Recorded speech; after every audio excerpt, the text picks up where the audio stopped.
जय हिंद साथियों। एनटीपीसी की ये वीडियो आज बहुत लेट हो गई है साथियों। को मैं चाहता था कि मैं पूरा कंटेंट साथियों इकट्ठा कर लूं कि आज की शिफ्ट में साथियों किस किस टाइप से क्वेश्चंस पूछे गए हैं, एग्जामिनर का माइंडसेट आखिर क्या था, किस माइंडसेट के आधार पर साथियों उसने प्रश्नों को तैयार किया था। साथियों ये सारी चीजें तैयार करने में थोड़ा सा समय लग गया, इसलिए साथियों आपके लिए वीडियो इतनी लेट हो गई। लेकिन मैं कहूंगा आपसे कि वीडियो जरूर लेट है, लेकिन इसमें आपका जो कंटेंट होगा अगर आप ये देख लेते हैं साथियों और आप अब अपनी आगामी शिफ्ट में देख चले जाते हैं इसको देखकर, तो मेरा मानना है साथियों इस वीडियो को देखकर आपका पेपर क्रैक हो जाएगा।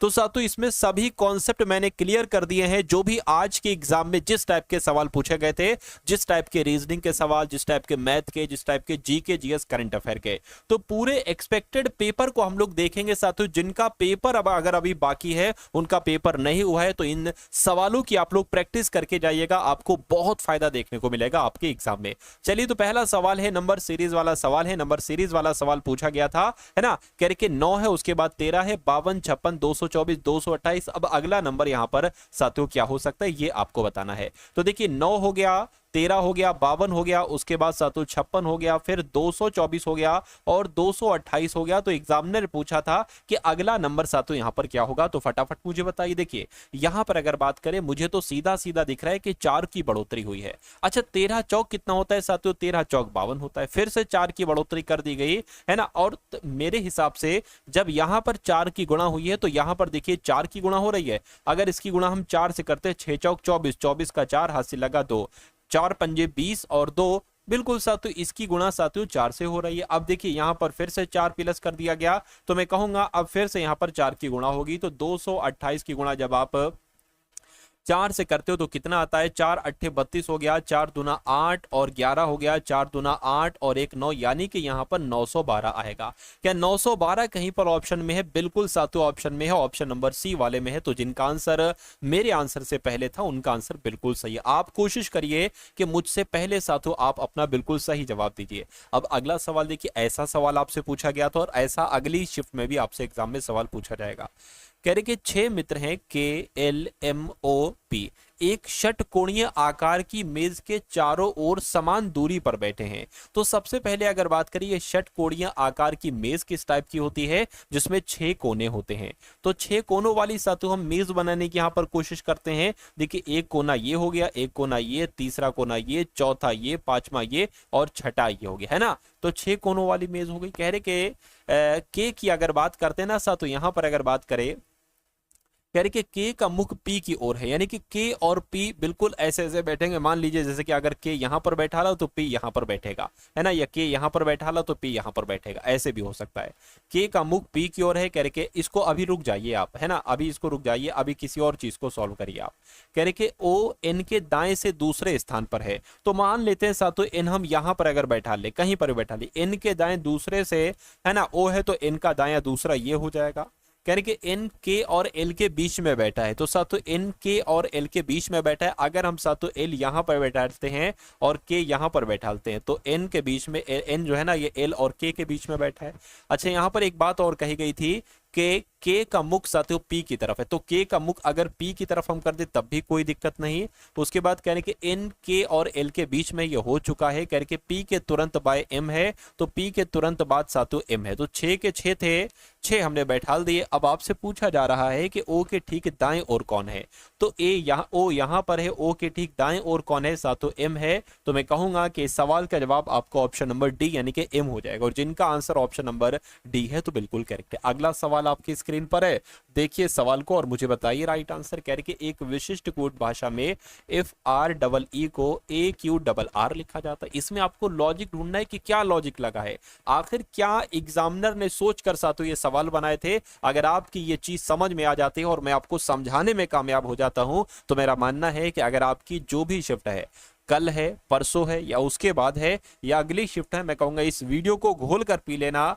आपका एग्जामिनर भी साथियों फेल हो जाएगा आपके सामने, है ना। चलिए तो साथियों FREE को ये सब लिखा जाता है, ASTR को DNXRO लिखा जाता है, तो स्टार्स को क्या लिखा जाएगा ये आपको बताना है। अब देखिए यहां पर अगर बात करें F से A हुआ है यानी कि कुछ माइनस हुआ है लगभग 5, R से Q हो गया, अब यहां पर साथियों एक माइनस हुआ है, E से R हो गया, ये तो मतलब कुछ लॉजिक समझ में नहीं आ रहा है, कुछ बन नहीं हिसाब किताब रहा है। अच्छा यहां पर अगर हम बात करें जैसे कि मान लीजिए F को A लिखा गया, R को Q लिखा गया, अब देखिए S यहां पर लिखा है तो S का कोड यहां पर है नहीं, यहां पर बिल्कुल S का कोड क्या है सातु N है। अब S का कोड सबसे पहले N आना चाहिए, तो देखिए क्या इन ऑप्शन में है, बिल्कुल है, एक यहां पर है एक यहां पर है। अब T का देखिए T का कोड क्या है, T का कोड सातु X है, तो देखिए NX कहीं पर लिखा हुआ है, NX यहां पर लिखा है, यहां पर नहीं लिखा हुआ है, तो मैं कहूंगा आंसर हमारा D हो जाएगा। अब थोड़ा और हम चेक करते हैं, कह रहे कि A की बात करें तो A का कोड क्या है, D है, देखिए A का कोड क्या D है, बिल्कुल है। R की अगर बात करें R का कोड O है बिल्कुल, और S की अगर बात करें S का कोड N है, यानी कि मैं कहूंगा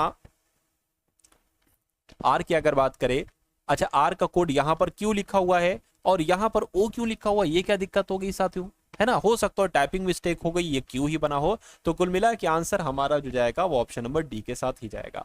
उसके बाद देखिए एक बढ़िया कॉन्सेप्ट आपके लिए है, आपसे कहा जा रहा है जैसे 126 से यहाँ पर 5 बनाया गया है, वैसे कौन से नंबर से यहाँ पर 4 बनाया जा सकता है, और जैसे यहाँ पर 28 से 3 बनाया गया, या आप ये भी कह सकते हैं 5 से 126 बनाया गया है, 3 से 28 बनाया गया। देखिए मुझे तो यहाँ पर एक ही लॉजिक नजर आ रहा है, अगर हम इस नंबर का 5 नंबर का क्यूब कर दें और उसमें एक जोड़ दें तो पता साथियों 125 और एक 126 हो जाएगा।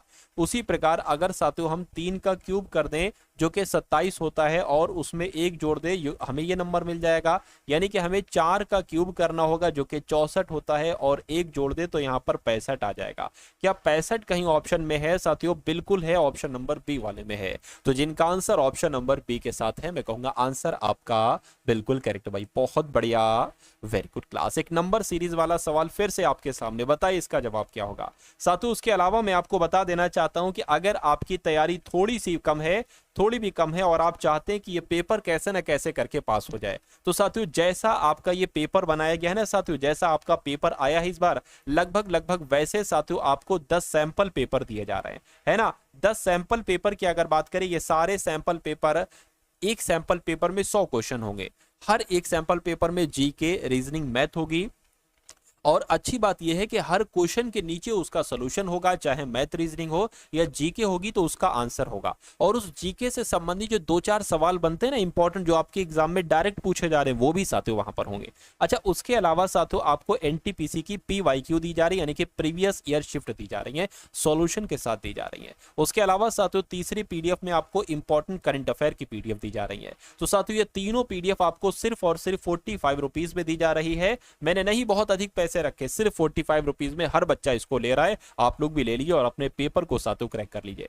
मैं कहूंगा अगर आपके एग्जाम में साथियों कुछ घंटे भी बाकी हैं या कुछ दिन बाकी हैं तो इस पीडीएफ को एक बार देखिए, इसको पढ़िए, आपका पेपर साथियों क्रैक हो जाएगा, इतना मुझे साथियों यकीन है। तो डिस्क्रिप्शन में लिंक है, एनटीपीसी एग्जाम पीडीएफ लिखा होगा, उस लिंक पर आप क्लिक करेंगे तो आप हमारे व्हाट्सएप पर आ जाएंगे, वहां पर आपको एक क्यूआर कोड दिया जाएगा, इस क्यूआर कोड पर 45 का पेमेंट करेंगे तो ये तीनों पीडीएफ आपको साथियों वहीं पर भेज दी जाएंगी आपके व्हाट्सएप में ही।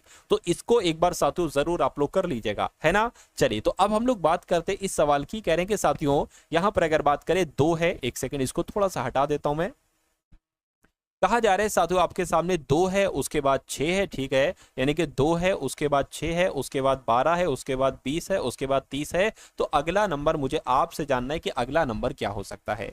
देखिए अगर बात करें यहां पर ना, यहां पर साथियों 4 बढ़ाया गया है और यहां पर 6 बढ़ा दिया गया, यहां पर 8 बढ़ा दिया गया, यहां पर 10 बढ़ा दिया गया, तो बच्चा बता देगा यहां पर 12 बढ़ाया जाएगा।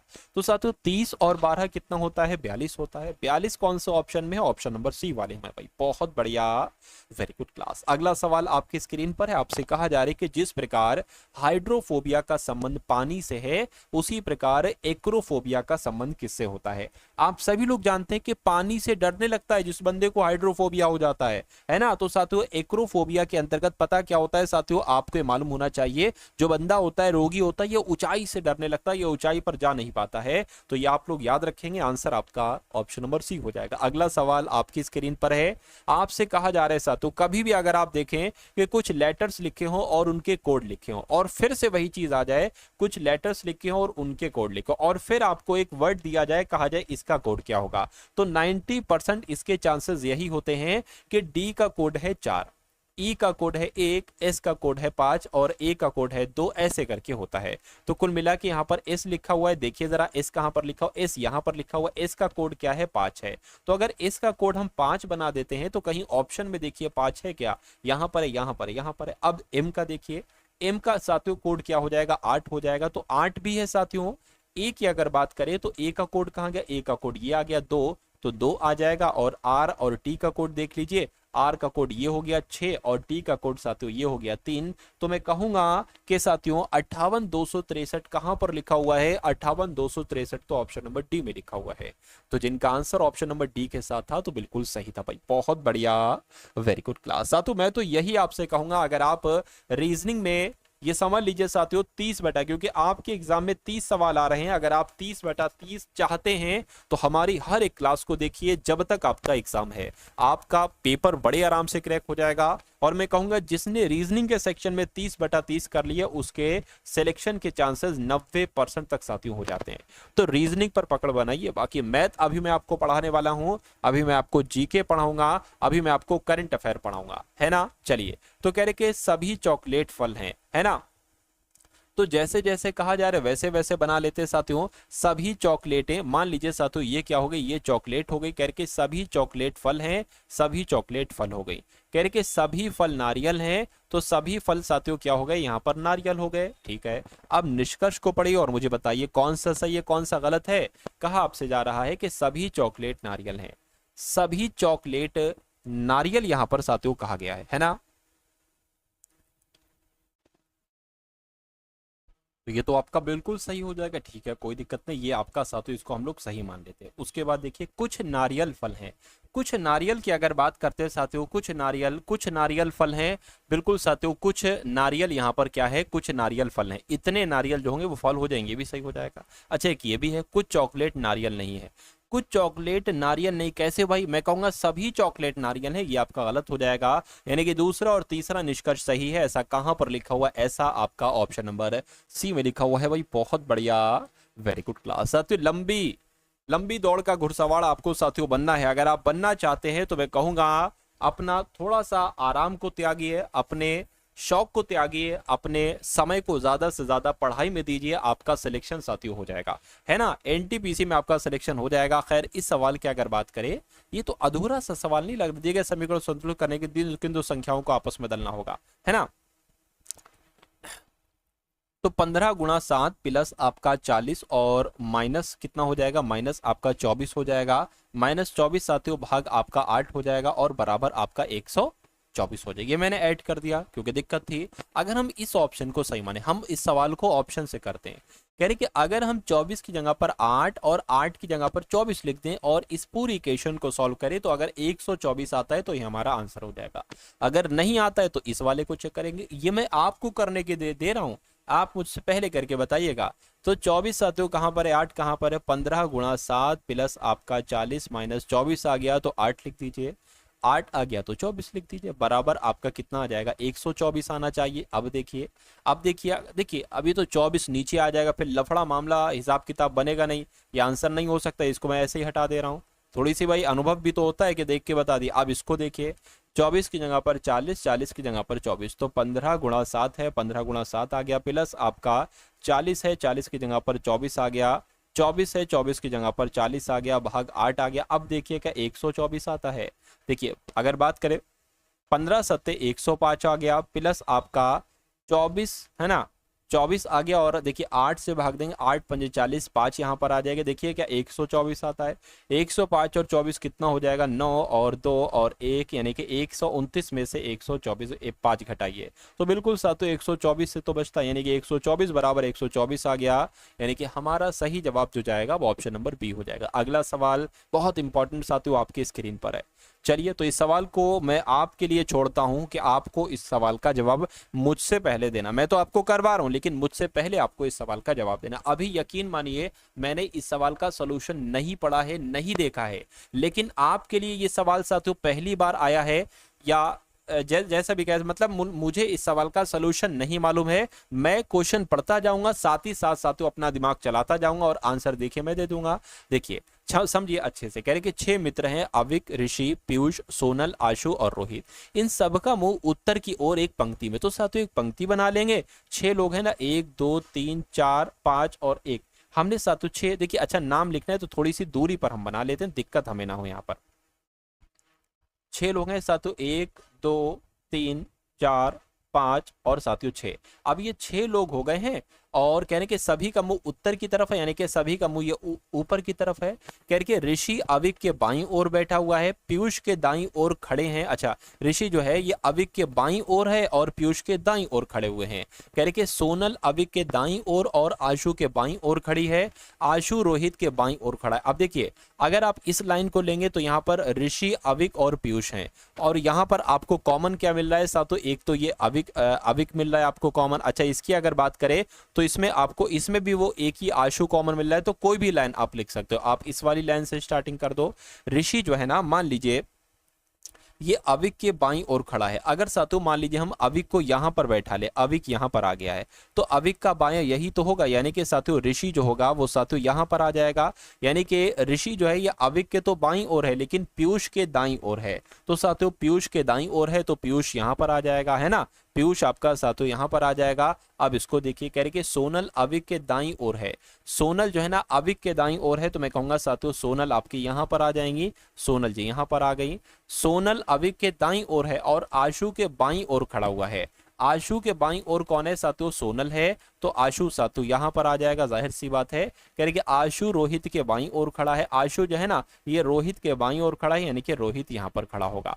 तो 6 लोग थे, 6 लोग आपने बैठा दिए। कह रहे कि कौन से 2 भिन्न सेंटर में खड़े हुए हैं, तो कौन से 2 भिन्न सेंटर में खड़े हुए हैं, क्या ऋषिक और अविक खड़े हुए हैं?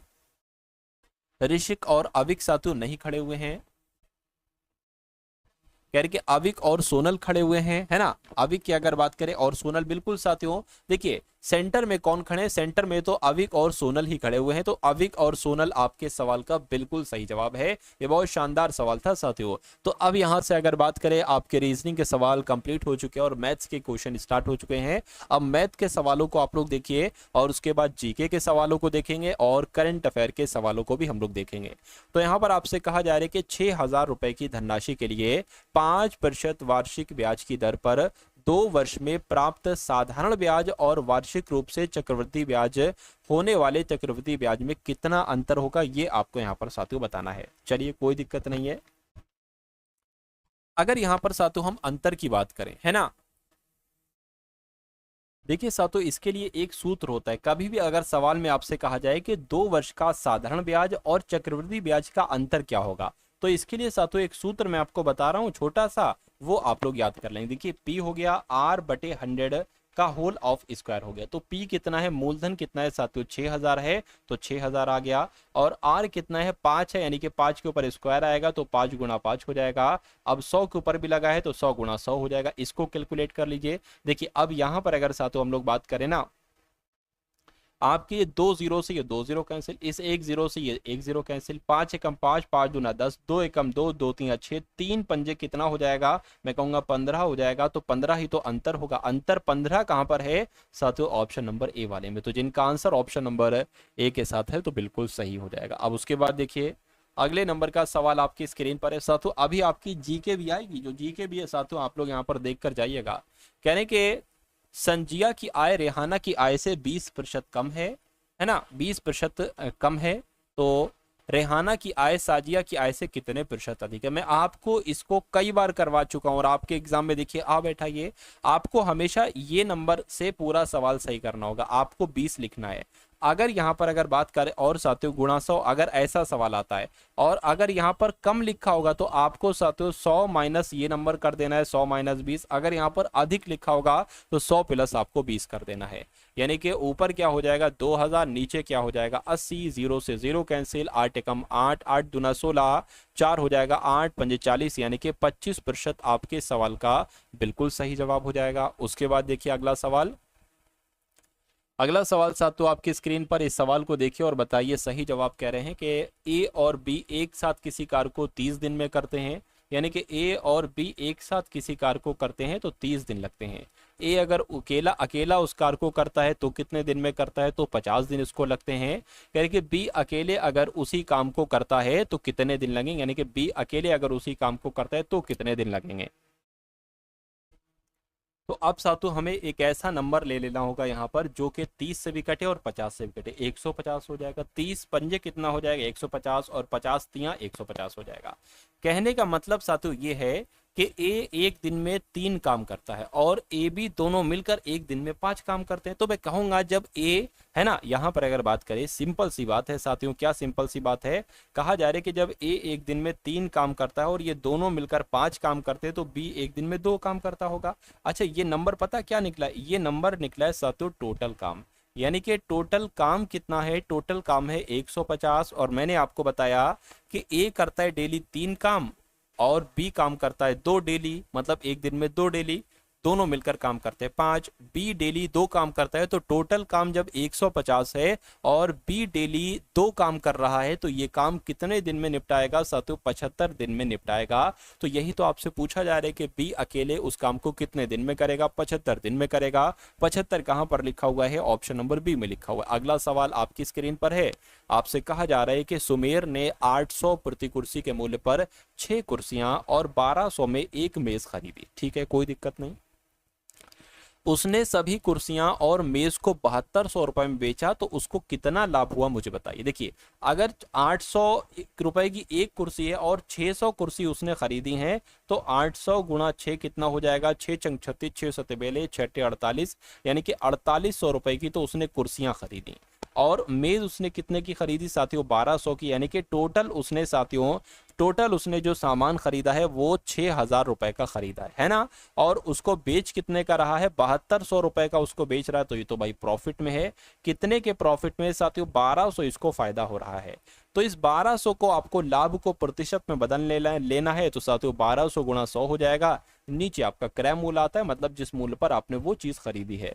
तो 6000 रुपए में साथियों खरीदी है, 2 जीरो से ये 2 जीरो, इस 1 से ये 1 जीरो, 6 कम 6, 6 दूना 12, जीरो आ गया। यानी कि आपको साथियों 20% का लाभ हुआ है, ऐसा आपका ऑप्शन नंबर डी कहता है।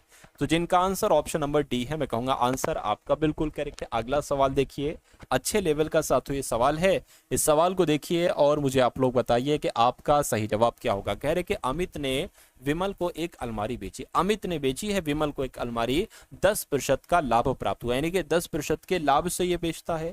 कह रहे कि विमल ने वही अलमारी चेतन को बेच दी। अच्छा, और 10% का लाभ उसने भी लिया। कह रहे कि यदि चेतन ने अलमारी को 14,500 रुपए में खरीदा तो अमित के लिए अलमारी का क्रय मूल्य क्या है। अमित, देखिए अमित ने कितने रुपए में खरीदी है ये बताया जा रहा है। अमित बेच रहा है विमल को 10% के लाभ से। तो मान लेते हैं साथियों अमित के लिए जो अलमारी का क्रय मूल्य था, क्या अमित के लिए है ना, अमित के लिए जो अलमारी का क्रय मूल्य था, मान लीजिए वो हम साथियों मान लेते हैं यहाँ पर x, कितना मान लेते हैं हम, x मान लेते हैं। अच्छा, अब जब विमल के लिए साथियों वो अलमारी, मतलब विमल ने वो अलमारी कितने रुपए में खरीदी होगी, इसने 10% के लाभ पर बेची। तो जब मान लीजिए इसका क्रय मूल्य x है तो साथियों इस x का ही वो 10% के लाभ पर बेचेगा। तो मैं कहूंगा 110% यहाँ पर आ जाएगा, है ना। तो साथियों अगर बात करें विमल के लिए अलमारी का क्रय मूल्य कितना रहा होगा, तो x का 1/10/100 रहा। अब इसको कैलकुलेट करिए, या 11x बटे यहाँ पर 10 आ जाएगा। ये विमल के लिए है अलमारी का क्रय मूल्य 11x/10। अच्छा, उसके बाद देखिए कह रहे हैं कि अब कहा गया है कि विमल ने वही अलमारी चेतन को 10% के लाभ पर बेची। यानी कि साथियों ये जो अलमारी है 11x/10 इस मूल्य की, इसको फिर से 10% के लाभ पर बेचा गया, यानी कि इसको 110% पर बेचा पूछा गया है। तो इसको कैलकुलेट करिए, 0 से 0 कैंसिल हो जाएगा, यानी कि 11 गुणा 11 121 x हो जाएगा, बटे आपका सातों 100 हो जाएगा। अच्छा यहाँ पर ये अब देखिए, अगर बात करें चेतन के लिए अलमारी का क्रय मूल्य क्या निकला, ये निकला। तो यहां पर कहा गया है कि चेतन ने अगर उसको इतने रुपए में खरीदा, और यही तो मैं कह रहा हूं कि चेतन का क्रय मूल्य का ये निकला है, तो यानी कि 121x बटे 100 बराबर कितना हो जाएगा, 14,520 हो जाएगा। इसको कैलकुलेट कर लीजिए, x का मान निकाल लीजिए, आपको पता चल जाएगा आंसर क्या होगा, है ना। तो x बराबर क्या हो जाएगा, 14,520 गुणा आपका ये 100 आ जाएगा, और ये सातों 121 नीचे आ जाएगा। तो इसको कैलकुलेट कर लीजिए, है ना। देखिए मेरे हिसाब से 11 से कट होता होगा, ये सातों 11 से कट होता होगा। देखिए जरा, अगर इसको यहाँ पर अगर हम लोग कट करें 14,520 और यहाँ पर 11 नहीं बल्कि 121 लिख दें, ये 11 आ जाएगा कट होके, 11 एकम 11, यहाँ जाएगा 3, 11 3 33, 2 आ जाएगा, 11 दूना 22 और 0 लग जाएगा। फिर 11 एकम 11 कटते हैं, 11 दूना 22, 120 आता है। 120 गुणा 100 कितना हो जाएगा, मैं कहूँगा 12,000 हो जाएगा, यानी कि x बराबर आपका जो मान आता है वो 12,000 आता है। तो कुल मिला के साथियों आंसर जिनका ऑप्शन नंबर बी के साथ है, मैं कहूँगा आंसर आपका बिल्कुल करेक्ट है भाई, बहुत बढ़िया, वेरी गुड क्लास। उसके बाद देखिए अगले नंबर का सवाल आप किसके, देखिए 2 सवाल बाकी हैं मैथ के, उसके बाद हम लोग जीके के सवालों को देखने लगेंगे, है ना। चलिए तो यहाँ पर अगर बात करते हैं साथियों, आपसे यहाँ पर कहा जा रहा है कि 4 मित्र हैं A B C D, इन्होंने किसी व्यवसाय में 3:7:9:13 के अनुपात में पैसा लगाया है। यदि C के लाभ का हिस्सा 8,910 है तो मुझे A और B का लाभ बताइए कितना होगा। आप देखिए, अच्छा C का यहाँ पर जो हिस्सा है वो 9x है ना, 9x है, लेकिन यहाँ पर क्या बताया जा रहा है कि C का हिस्सा 8,910 है, यानी कि 9x की वैल्यू 8,910 है। तो यहाँ से जरा x का मान निकालिए, और इन सब में x लगा हुआ है, 3x 7x 9x 13x से, तो सबकी ये तो व्यवसाय पैसे निकल जाएंगे, है ना। चलिए अब देखिए यहाँ पर यह कहा गया है कि उन्होंने पैसा लगाया है इस अनुपात में, तो जिसने जितने अनुपात में पैसा लगाया है उसको लाभ भी उसी अनुपात में मिलेगा। तो देखिए 8,910 बटा 9 आ जाएगा, 9 से कट करेंगे 9 ने 81 हो जाएगा, है ना। सातों 8 यहाँ पर आ जाएगा, 8 फिर से 81 हो जाएगा, 9 ने 81 और A 0 आ जाएगा।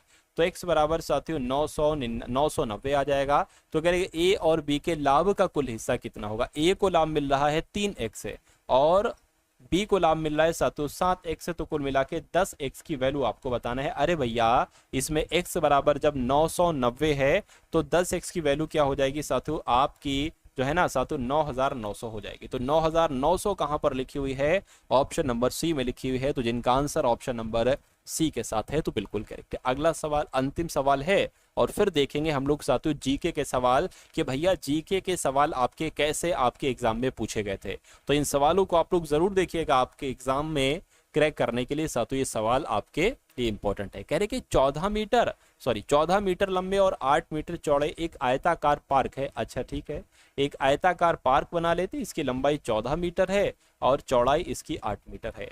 कहने कि इसके चारों ओर, क्या एक सेकंड रुक जाइए, थोड़ा सा मैंने इसको अंदर की तरफ बनाते तो ज़्यादा अच्छा रहता। इसकी लंबाई है 14 मीटर और इसकी चौड़ाई है 8 मीटर। कहने कि इसके चारों ओर, इसके ऐसे करके इसके चारों ओर एक बाउंड्री खींची जाती है। बाउंड्री एक तरीके से एक रास्ता होती है, यहाँ पर से बच्चे लोग टहलते हैं, बड़े लोग टहलते हैं, बूढ़े लोग टहलते हैं। कहने कि ये जो रास्ता है ना सा, तो इसका आपको क्षेत्रफल बताना है। तो मैं आपसे कहूँगा, अब अगर इसकी टोटल हम देखें तो देखिए टोटल इसकी लंबाई कितनी निकलेगी, ये 1 मीटर, ये 1 मीटर का रास्ता, टोटल 2 मीटर एक्स्ट्रा कर दो 14 में तो ये 16 हो जाएगा। इसकी अगर बात करें ये 8 है ना, तो 1 मीटर इधर का 1 मीटर इधर का 10 हो जाएगी। तो इस बड़े वाले आयत के क्षेत्रफल में से आपको ये छोटा वाला आयत का क्षेत्रफल घटाना है, आपका आंसर मिल जाएगा। अगर बड़े वाले आयत का क्षेत्रफल, यानी कि मैं रास्ते के साथ, अगर रास्ते के साथ में क्षेत्रफल निकालूं तो पता कितना आएगा साथियों, 16 गुणा 10 आ जाएगा। कितना, यानी कि 160 आ जाएगा। ठीक है, अब अगर इसकी अगर हम बात करते हैं साथियों कि यहाँ पर 14 गुणा 8 क्या हो जाएगा, तो 14 गुणा 8, 14 8 112 होते हैं, तो 14 गुणा 8 इसका क्षेत्रफल जो निकलेगा वो 112 निकलेगा, है ना। तो अब साथियों अगर हम इसमें से 160 घटाते हैं तो यहाँ पर तो 48 आता है। 48 मीटर स्क्वायर आपका जो होगा वो रास्ते का क्षेत्रफल हो जाएगा, और यही आपके सवाल का बिल्कुल सही जवाब हो जाएगा भाई। बहुत बढ़िया, वेरी गुड क्लास। तो आपने रीजनिंग भी देख ली, साथ मैथ भी देख ली, अब आप लोग जीके भी देख लीजिए कि किस टाइप की जीके पूछी गई थी। तो यहाँ पर अगर बात करें, कह रहे कि धौलावीरा और लोथल की प्राचीन हड़प्पा बस्तियां वर्तमान भारतीय राज्य, यानी कि अभी ये साथियों कहां पर हैं। तो ये सवाल बहुत इंपॉर्टेंट है, मैं कहूंगा ये गुजरात में, धौलावीरा भी गुजरात में है और लोथल जो है ना ये भी गुजरात में है। उसके बाद देखिए कह रहे कि वर्ष 2014 में भारत को आधिकारिक तौर पर निम्नलिखित में से किस बीमारी से मुक्त घोषित कर दिया गया था। यानी कि भारत ने ये घोषणा कर दी थी कि भैया भारत अब पोलियो से मुक्त हो चुका है। ये घोषणा कब की गई थी, तो आपको याद रखना है 2014 में की गई थी। उसके बाद देखिए कह रहे कि मुगल बादशाह अकबर के किस वित्त मंत्री ने दहसाला नामक कराधान प्रणाली शुरू की थी। तो किसने की थी, मैं कहूंगा राजा टोडरमल ने की थी। आंसर आपको ऑप्शन नंबर डी हो जाएगा। उसके बाद देखिए कह रहे कि दुर्योधन सिंह नेगी निम्नलिखित में से किस खेल से संबंधित हैं। तो ये तो साथियों मुक्केबाजी से संबंधित है, मुक्के मारा करते हैं ये दुर्योधन सिंह नेगी। अगला सवाल है कह रहे कि किस संविधान संशोधन के द्वारा रियासतों के पूर्व शासकों की उपाधियों और विशेष अधिकारों को समाप्त कर दिया गया है। तो किस संविधान संशोधन की बात चल रही है, आप लोग याद रखेंगे 26वें संविधान संशोधन के द्वारा रियासतों के पूर्व शासकों की उपाधियों और विशेष अधिकारियों को समाप्त कर दिया गया। अगला देखिए कहने के किस महान यात्री ने पश्चिमी क्षेत्रों पर the great Tang dynasty record नामक पुस्तक लिखी। तो किसकी बात चल रही है, हेनस्वांग की बात चल रही है। हेनस्वांग आपके सवाल का बिल्कुल सही जवाब हो जाएगा। अगला देखिए साथियों ज्यादा नहीं 40 सवाल देखेंगे, 30 सवाल जीके के और 10 सवाल करंट अफेयर के अंत में। कहने के द अल्केमिस्ट पुस्तक निम्नलिखित में से किसके द्वारा लिखी गई। तो ये पुस्तक तो साथियों पाउलो कोएलो के द्वारा लिखी गई थी। आंसर आपका जो जाएगा वो ऑप्शन नंबर बी हो जाएगा। उसके बाद देखिए कह रहे कि लोथल स्थल पर हड़प्पा सभ्यता के अवशेषों की खोज किसके द्वारा की गई थी। तो किसने की थी साथियों, M.R. राव ने की थी। आंसर आपका जो जाएगा वो ऑप्शन नंबर सी हो जाएगा। उसके बाद देखिए कह रहे कि गूगल द्वारा निर्मित कंप्यूटरों को संगणना करने में कितना समय लगता है, जो कि इसे क्वांटम सर्वोच्चता तक पहुंचने वाला सबसे तेज कंप्यूटर बनाता है। तो 200 सेकंड साथियों आपका यहां पर राइट आंसर हो जाएगा, 200 सेकंड। उसके बाद देखिए कहा आपसे जा रहा है कि रेप सीड मास्टर्ड का राष्ट्रीय अनुसंधान केंद्र भारत के निम्नलिखित में से किस राज्य में है। तो ये पता कहां पर है साथियों, ये राजस्थान में। कहां पर है, ये राजस्थान में है। उसके बाद देखिए कि निम्नलिखित में से कौन सी सिक्किम राज्य की पारंपरिक नृत्य शैली है। तो सिक्किम राज्य की पारंपरिक नृत्य शैली इसमें से पता क्या है साथियों, चुटकी है। क्या है, चुटकी है। क्योंकि मुखौटा की अगर बात करते हैं तो ये तो साथियों आंध्र प्रदेश की है।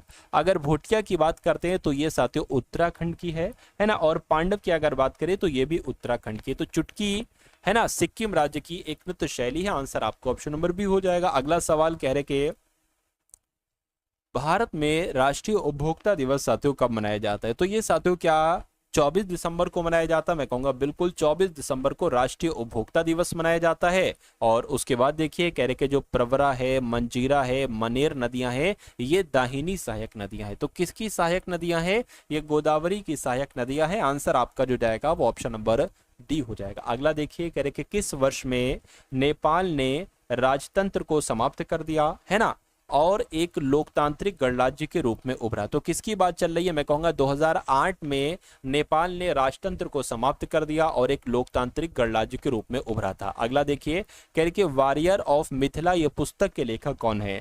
तो इस पुस्तक के लेखक साथियों अमीश त्रिपाठी जी हैं। कौन सी पुस्तक, वॉरियर ऑफ मिथिला पुस्तक के लेखक अमीश त्रिपाठी है। आंसर आपका अगर है ऑप्शन नंबर सी तो बिल्कुल करेक्ट हो जाएगा। अगला सवाल आपकी स्क्रीन पर है। आपसे कहा जा रहा है कि स्टैचू ऑफ यूनिटी ये कहां पर स्थित है। तो स्टैचू ऑफ यूनिटी तो साथियों पता कहां पर है, ये तो साथियों आपको मालूम होना चाहिए गुजरात में है।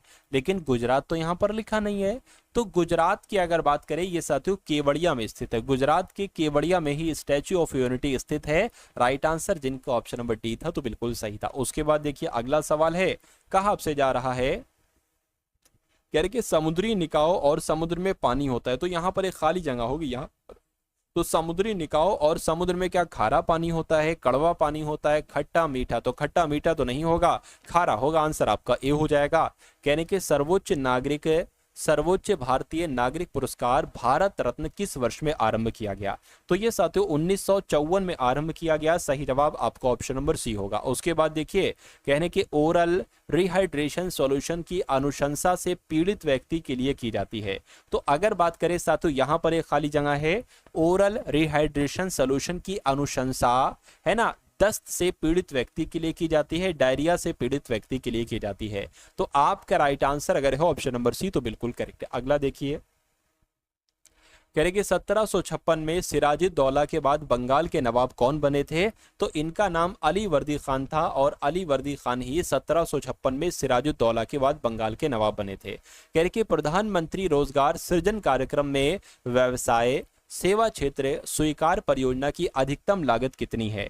तो साथियों कितनी है? मैं कहूंगा 10 लाख है। आंसर आपका ऑप्शन नंबर बी हो जाएगा। उसके बाद देखिए अगला सवाल कह रहे कि खोखली लौकी में बांस के 2 छोटे पाइप लगाकर बनाया गया है, किसकी बात चल रही है? एक सुशिर वाद्य यंत्र है जिसे ज्यादातर सपेरों द्वारा इस्तेमाल किया जाता है। तो किसकी बात चल रही है? मैं कहूंगा बीन की बात चल रही है। बीन है ना, तो बीन खोखली लौकी में बांस के 2 छोटे पाइप लगाकर बनाया जाता है। एक सुशिर वाद्य यंत्र है जिसे ज्यादातर सपेरों द्वारा इस्तेमाल किया जाता है। अगला सवाल है कह रहे निम्नलिखित में से किस लड़ाई में ईस्ट इंडिया कंपनी ने मैसूर पर कब्जा कर लिया था? तो मैं यहां पर कह सकता हूं साथियों, क्या आपका राइट आंसर हो सकता है? फटाफट आप लोग मुझे बता दीजिए। चलिए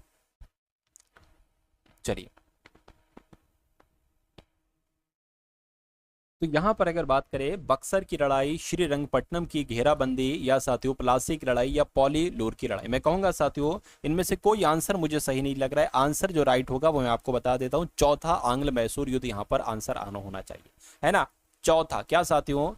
चौथा आंग्ल मैसूर युद्ध यहां पर साथियों आंसर होना चाहिए था, क्योंकि चौथे आंग्ल मैसूर युद्ध की लड़ाई में ईस्ट इंडिया कंपनी ने मैसूर पर कब्जा कर लिया था। उसके बाद देखिए अगला सवाल आपकी स्क्रीन पर है, इस सवाल को देखिए साथियों और मुझे बताइए सही जवाब आपका क्या हो सकता है। आपसे कहा जा रहा है कि देश के भीतर लोगों ने एक स्थान से दूसरे स्थान पर जाने अथवा देश से बाहर जाने को इसको क्या कहा जाता है? तो इसको साथियों प्रवास कहा जाता है। इंग्लिश में साथियों माइग्रेशन इसको कहा जाता है। राइट आंसर आपका बी है और क्वेश्चन बहुत इंपॉर्टेंट था। उसके बाद देखिए अगला सवाल कह रहे के अच्छा यहाँ पर खाली जगह होगी, कह रहे कि कौन सी नदी और ताप्ती नदियां ये एक दूसरे के लगभग समानांतर बहती हैं लेकिन विपरीत दिशाओं में खुद को खाली कर लेती हैं। तो किस नदी की बात चल रही है? मैं कहूंगा नर्मदा नदी की बात चल रही है। इस सवाल का जवाब आपका ऑप्शन नंबर सी हो जाएगा। उसके बाद देखिए कह रहे कि हमारे सौर मंडल के बाहर निम्नलिखित में से ऐसा कौन सा ग्रह है जो आमतौर पर हमारी आकाशगंगा में किसी अन्य तारे की परिक्रमा करता है? तो क्या आपका राइट आंसर होगा होमिया या एक्सोप्लैनेट? तो मैं कहूंगा एक्सोप्लैनेट आपके सवाल का बिल्कुल करेक्ट आंसर हो जाएगा। उसके बाद देखिए अगला सवाल कह रहे कि विश्व बैंक द्वारा वर्गीकृत सकल राष्ट्रीय आय के आधार पर भारत किस आय के वर्ग में आता है? तो भारत साथियों निम्न है ना, निम्न मध्य आय वर्ग के अंतर्गत आता है। सही जवाब आपका जो जाएगा वो ऑप्शन नंबर सी हो जाएगा। उसके बाद देखिए कह रहे कि भारत के संविधान के किन अनुच्छेदों के द्वारा अस्पृश्यता को समाप्त कर दिया गया है और किसी भी रूप में इस प्रथा का प्रचलन निषिद्ध किया गया है? तो आपका राइट आंसर अनुच्छेद 17 हो जाएगा और जिनका आंसर ऑप्शन नंबर ए तो बिल्कुल करेक्ट है। उसके बाद देखिए अगला सवाल आपकी स्क्रीन पर है, देखिए सवाल को और मुझे बताइए राइट आंसर क्या होगा। कह रहे कि खुल्लम लोकनृत्य निम्नलिखित में से किस राज्य से संबंधित है? तो खुल्लम लोकनृत्य पता कहां किया जाता है साथियों? मिजोरम में किया जाता है। कहां किया जाता है साथियों? ये मिजोरम में किया जाता है। अगला सवाल देखिए यहां पर अगर बात करें कह रहे कि वेट्टी शासकों द्वारा जबरन श्रम के रूप में एकत्रित किया गया कर था। तो साथियों यहां पर अगर बात करें तो देखिए यहां पर एक खाली जगह होगी। कह रहे कि वेट्टी है ना, वेट्टी किन शासकों के द्वारा? तो मैं कहूंगा चोल शासकों के द्वारा, यानी कि वेट्टी चोल शासकों के द्वारा जबरन श्रम के रूप में एकत्रित किया गया कर था। इस कर का नाम क्या था? इस कर का नाम वेट्टी था। उसके बाद देखिए कह रहे कि अब यहां से करंट अफेयर के सवाल आपके शुरू हो चुके हैं। 10 सवाल होंगे पूरे। कह रहे कि 47वां national junior girls handball tournament अभी हाल फिलहाल में लखनऊ में आयोजित किया गया है, यानी कि यूपी के लखनऊ में आयोजित किया गया। उसके बाद देखिए कह रहे कि कौन साथियों दुनिया की 5वीं सबसे अमीर महिला बनी है? तो यहां पर अगर बात करते हैं साथियों रोशनी नाडर आपका राइट आंसर हो जाएगा। तो आप लोग याद रखेंगे साथियों, रोशनी नाडर दुनिया की 5वीं सबसे अमीर महिला बनी है। अगले नंबर का सवाल आपकी स्क्रीन पर है साथियों, देखिए सवाल को और मुझे बताइए राइट आंसर कह रहे कि कौन सा शहर एशिया के अरबपतियों की राजधानी बना है। तो एशिया के अरबपतियों की राजधानी जो बना है साथियों वो आपसे यहाँ पर पूछा जा रहा है, बताइए। तो शंघाई आपके सवाल का बिल्कुल सही जवाब है। अगला देखिए करके भारतीय सशस्त्र बलों ने तीनों सेनाओं का अभ्यास प्रचंड प्रहार ये कहां पर किया है। तो ये पता अरुणाचल प्रदेश में किया है। कहां पर किया है साथियों, अरुणाचल प्रदेश में किया है। करके किसे 2025 का एबल पुरस्कार दिया गया है। तो इनका नाम मासाकी काशीवारा है और मासाकी काशीवारा को 2025 का एबल पुरस्कार दिया गया है। भारत के पहले नैनो इलेक्ट्रॉनिक्स रोड शो का उद्घाटन कहां पर किया गया है। तो साथियों आप लोग याद रखेंगे IISc बेंगलुरु आपका यहाँ पर राइट आंसर हो जाएगा। उसके बाद देखिए कह रहे कि मध्य प्रदेश सरकार किस राज्य के साथ संबंध बढ़ाने के लिए गंगा नर्मदा पर्यटन कॉरिडोर पर काम कर रही है। तो क्या आपका राइट आंसर होगा, मैं कहूंगा उत्तर प्रदेश आपका राइट आंसर हो जाएगा इस सवाल का। उसके बाद देखिए कह रहे कि किसे ऑस्ट्रेलिया भारत संबंध सलाहकार बोर्ड में नियुक्त किया गया है। तो साथियों किनको नियुक्त किया गया है, स्टीव वॉ को नियुक्त किया गया है। सही जवाब आपका ऑप्शन नंबर सी होगा। अगला सवाल कह रहे कि RBI ने किस बैंक पर जुर्माना लगाया है। तो अभी हाल फिलहाल की अगर बात करते हैं, RBI ने HDFC बैंक पर भी जुर्माना लगाया है और पंजाब एंड सिंध बैंक पर भी जुर्माना लगाया है। इसलिए इस सवाल का जवाब आपका ऑप्शन नंबर सी हो जाएगा। अगला सवाल आपकी स्क्रीन पर है, आपसे पूछा जा रहा है, मैं आपको एक सवाल देता हूं। देखिए यहाँ पर RBI का जिक्र किया गया था। एक तो मुझे बताइए RBI का हेडक्वार्टर कहां पर है और दूसरी मुझे बताइए कि RBI की स्थापना कब हुई थी। आपको इन सवालों का जवाब पता कहां देना है साथियों, कमेंट में देना है और जिनका आंसर सही होगा मैं उनके कमेंट को साथियों लाइक करूंगा। आप मेरी वीडियो को लाइक कर दीजिए, मैं आपके कमेंट को लाइक करूंगा। चलिए तो ये काम साथियों आप लोग जरूर करिएगा। कह रहे कि किसे टाटा मोटर्स का ब्रांड एम्बेसडर नियुक्त किया गया। तो इनका नाम विकी कौशल है और विकी कौशल को टाटा मोटर्स का ब्रांड एम्बेसडर नियुक्त किया गया है। ये सवाल बहुत इंपॉर्टेंट था, है ना। चलिए तो साथियों आपको ये पूरी क्लास कैसी लगी, एक बार क्लास को लाइक कीजिएगा, है ना। और साथियों इस वीडियो पर अगर नए हैं, चैनल पर नए हैं तो चैनल को सब्सक्राइब कीजिएगा। वीडियो को अपने मित्रों के साथ जरूर शेयर कर